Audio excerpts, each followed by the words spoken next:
Today we'll discuss 2018 paper, section B. So let us start.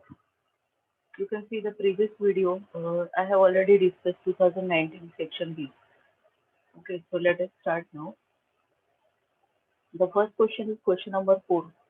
Design a class railway ticket with the following description. So what are the instance variables? We have name, coach, mobile number, amount, total amount. Now these are the basic details. Like name is to store the name of the customer, coach to store the type, mobile number, amount is the basic amount of the ticket. Total amount is amount of paid after updating the original amount. Then we have these are the methods. So first one is the accept method. To accept the input, take the input from the for the name, coach, mobile number, and amount. Update is to update the amount as per the coach selected. If it is first AC, then the amount is 700. Second AC, 500. Third AC, 250. Sleeper, none. And display, we have to display all the details. And main is to create the object of the class and call the above member method. Let's go into the program. So if you see here, just arrange.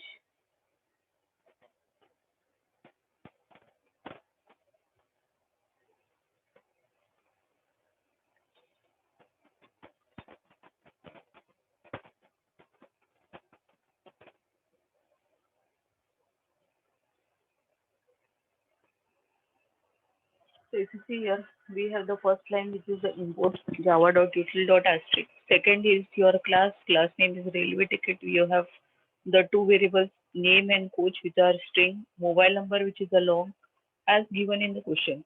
Amount and total amount is an integer. Then we have the accept method if you can see here.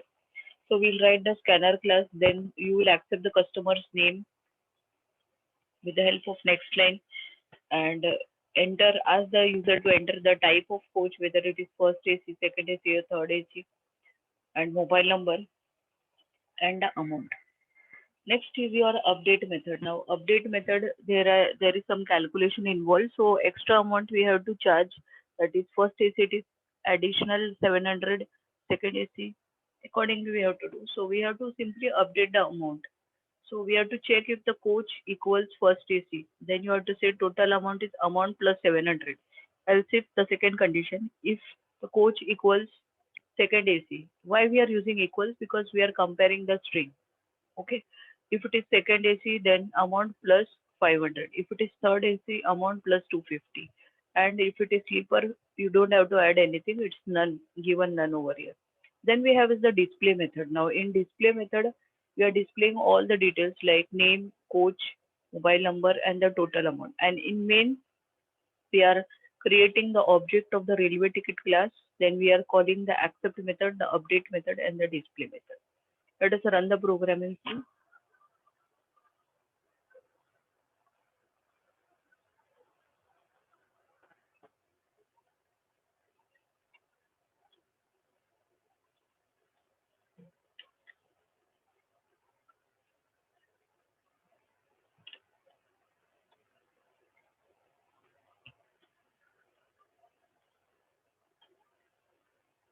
Let's keep it 10,000. Okay, so 700 amount is added over here.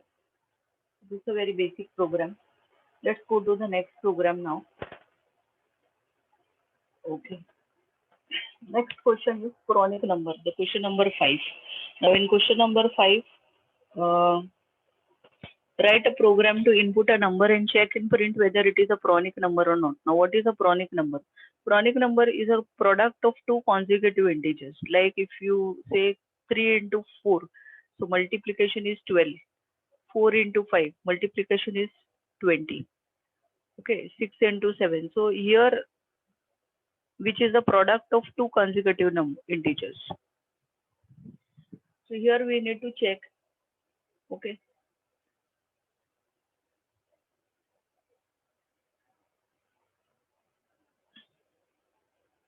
So let's understand the program now.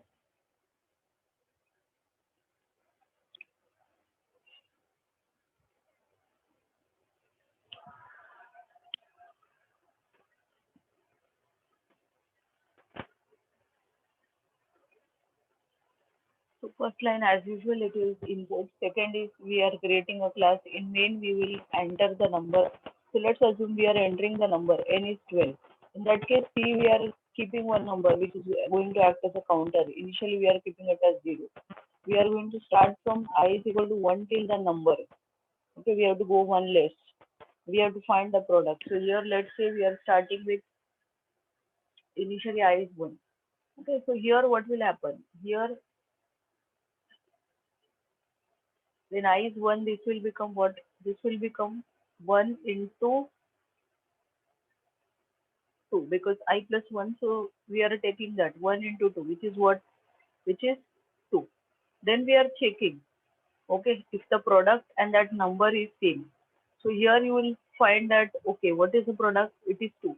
And what is the number? The number is 12. It is not same. So it will not go into the if statement.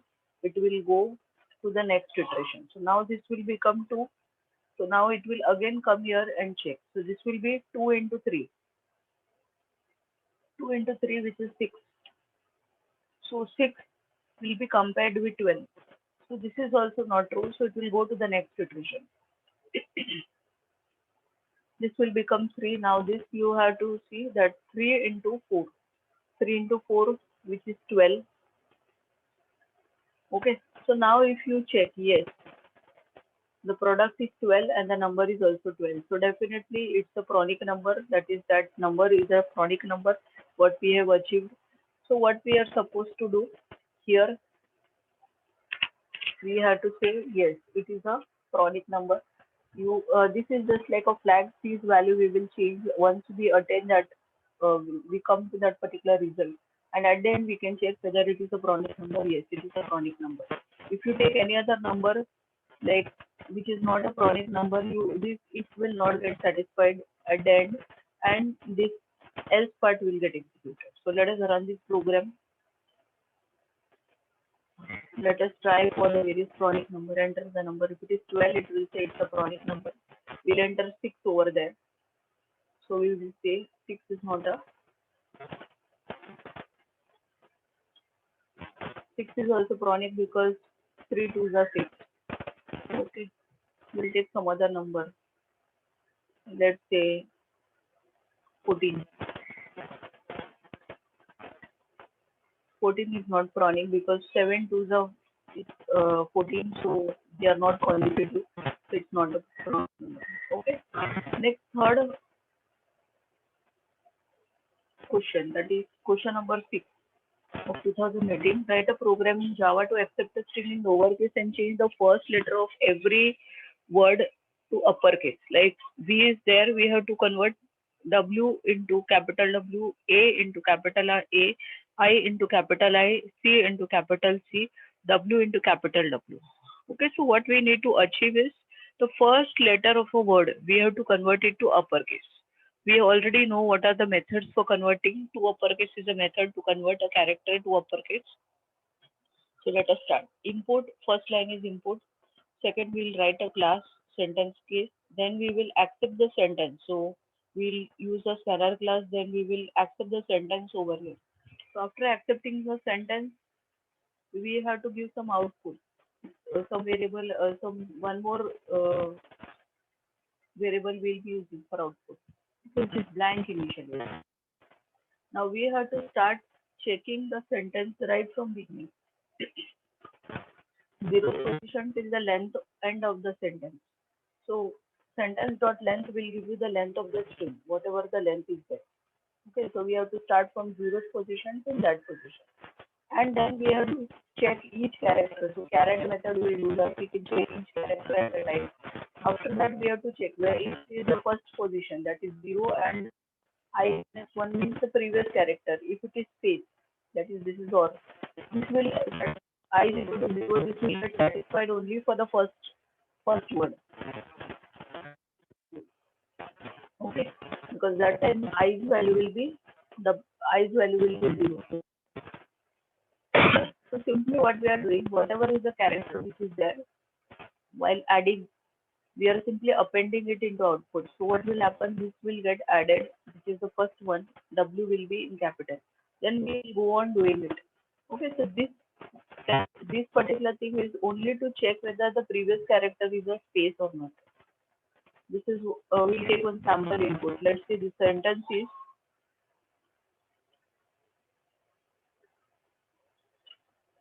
we'll take a small sentence. Hi, Asha.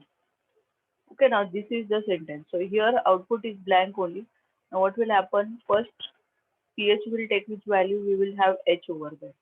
Okay, so now when we are at h, what is the position? This is going to be zeroth position. So zeroth position means this condition will get matched and output will happen. What output you will have? Output will have capital H over here. Okay, now i's value will change. I will take the next value. Let me keep the i's value as 1 now. 1 means it is I over here. The next character is I. So this will not get matched. Both will not get matched. So it will remain. It will get added as it is because this is not space also. This is not, because it will go to the else part. Okay, and simply it will add. So here you will find that H is there and then I will get added over here. Okay, in the second iteration. Then I will become 2 at that time. What will happen? The next character. Next character is space. So space is there, but this is not. So this will again, space will get added over here. Next, we will go to the third position. Once we go to the third position, that is here.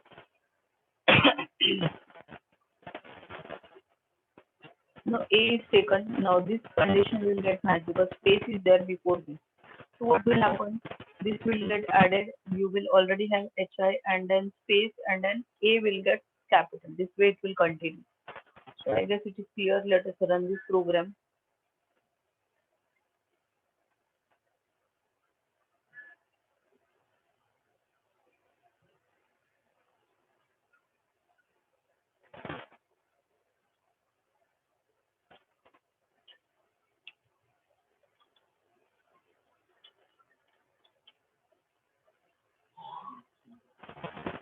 Okay, let's take the next one. Next question is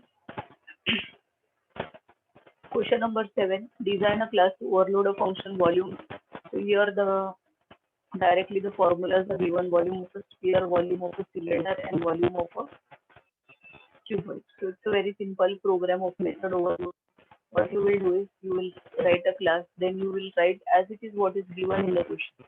So as you can see, we have already been given the method. So write the same method over here. We have one parameter here, we have two parameters, and here we have three parameters. And simply you have to evaluate the formula. So in the first case, you will write that here it will be only here we will write mat.pow r comma 3 and we have to return the volume. Same way here r comma 2 into h and return v. Same way here do the calculation and return the value. Now in main what you will do, in main you have to create an object of this and then you have to simply call these methods. So first method how you will call, you have to pass one parameter. Second one, two parameters. Third one, three parameters. Okay, and then simply you can display the volume of sphere, volume of cylinder, and volume of cuboid. Let us run this. It's very simple. These programs is generally come. This is what is expected actually. Next one is pattern. So here question number 8. Write a menu driven to display the pattern as per. Clearly we can make out it is a switch program where we are having two patterns. Here what we are doing. Here we are printing ABCD and here blue. Okay, so it's here as you can see. This is, we'll first write the which over here. Okay, you have to enter a choice because there will be three choices. One case, first case for the first pattern, second case for the second pattern, and the default. So whatever choice we are accepting, we are passing it to the case one and case two. Let's go for the pattern. Very simple. You have to display ABCD in this order. So you start from 1, you will go up to 5. You have to take the ASCII code. So 65 we have to take. Okay, because it's starting with A. And this will start because this is first line you want to print 5, second line 4 like that. So we have to take J in the reverse order. First 5, then 4, then 3, then 2, and then 1. Okay, so when initially i's value is 5, j's value is also 5, we will print a character. Then the next character we have to go for 66. Okay, so next time what will happen? J's value is 4. So what will happen here?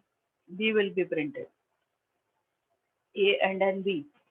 Okay, next here this will become 67. So this way it will continue. Okay, and in the first line you will find that ABC up to E is printed. The next value, when I's value will become 2. This is for I is equal to 1. Okay. Then I's value will be 2. Then J will be from 5 to 4. This will go. So it will print only A, B, C, D. Then it will print this way. It will continue. The second pattern is blue. Now blue you have to specifically print only blue. So you have to take a string blue over here. You have to calculate what is the length with the help of length methods, and we'll have that value. And simply we have to print first B, then in the second line BL, third line it is BLU, and then it is full. So here we are starting with 0 till N, and this is 0 till I. Okay, first time what will happen? I is 0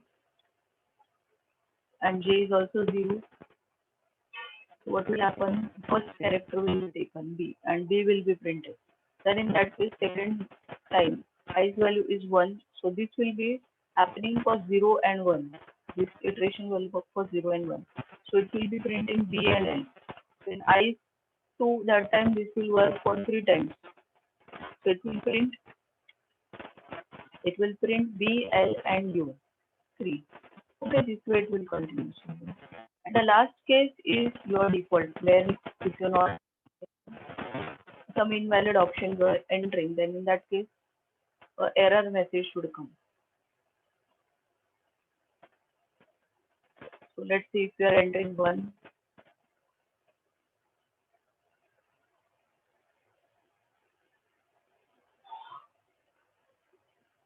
you're entering 2, or if you are entering something else,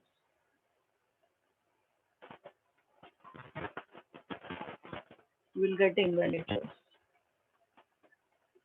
Let's go for the last program. Now this is a program based on array. It's a very simple program only.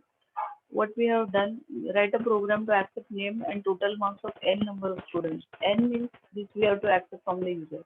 To find the average, formula is given for average. Deviation also they have given. Total marks minus average. So you can simply first take import, then you take the class, then you take the number of students from the user. So you will be taking that from the user, and you have to take the array accordingly. This is the array for name. This is the array for total marks. So here you will provide that n value. So if I am taking for 2 students, so this will become array of, this will accept 2 names and 2 marks for that student. Okay, and simply you have to take like I is equal to 0. So the first name will get stored and the marks will get stored. Okay, same way the total marks. So here let's take some value. Nth value, let's take a easy value 2. So in this case, what will happen? This will work for I is equal to 2. First time it will be 0. Okay, so this will be accepting name of 0. Name of 0 and total marks of 0. So first value it will take. Let's assume it is 30, and then here it is 40. We are entering 30 and 40. Okay, then I will become 1. So this will become, we will enter the next value, which is 40 and say 50. Okay. Now these 2 values we have accepted for 2 students. Now what you have to do, you have to simply take the sum. So since sum is simply what you will have. Sum is equal to total marks. So first value of this was what? It was 40, and second value was 50. So this will be 40 plus 50, which is 90. Sum value you will get is 90 over here. Okay, and average is simply what? 90 divided by 2.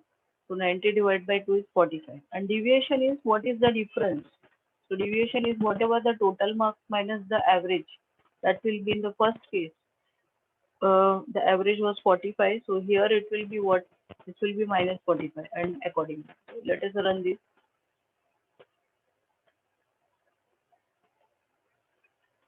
I will enter two students just for simplicity. This is 40.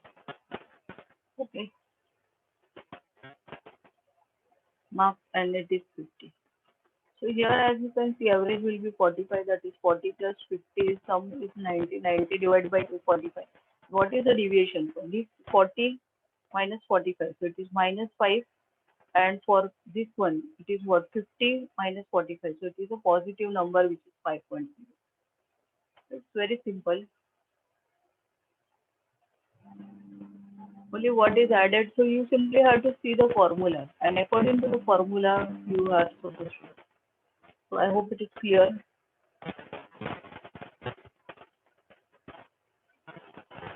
Thank you.